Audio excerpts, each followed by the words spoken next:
Next is a question for you, Dr. Kieran. Um, if there is something you could go back in time and tell yourself at the beginning of your career, what would that thing be?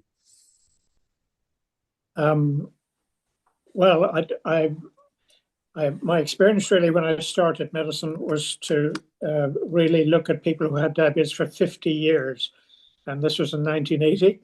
So, and it was pretty pessimistic actually. I was working in an eye department and seeing all the complications, uh, all the worst patients really in the country, if you like. So it was pretty depressing.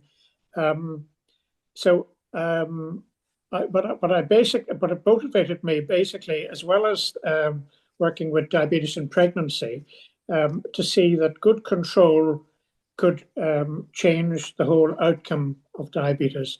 And of course, it wasn't clear cut at that time in the 1980s. But so if I went back in time, I would want to try and do better with my control while not being as hard on myself as I have been for the last 58 years, because I have to allow for the fact that insulin is given in the wrong place at the wrong time. It's not smoothly absorbed. My stomach emptying rate is variable. So there's so many variables, but you do the best you can. And if you do the best you can from day to day.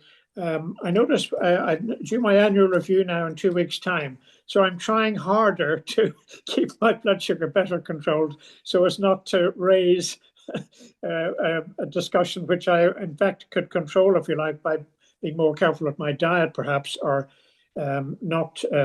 So I wouldn't be as hard on myself about trying to get the top targets, but I would also not want to give up too easily. So that requires a lot of resilience. It requires, I obviously have all the education and knowledge a patient requires, but I still find it extremely difficult to cope from day to day. And it doesn't get easier, even at 58 years of this. You lose your hypoglycemic warnings, maybe the absorption rates aren't as good. So that's a bit pessimistic. So, but other than that, my quality of life is still good, thankfully. I am free of diabetes complications with a less than perfect A1C. So whether that's genetic partly, but it's also aggressive following up of high sugars and doing my best.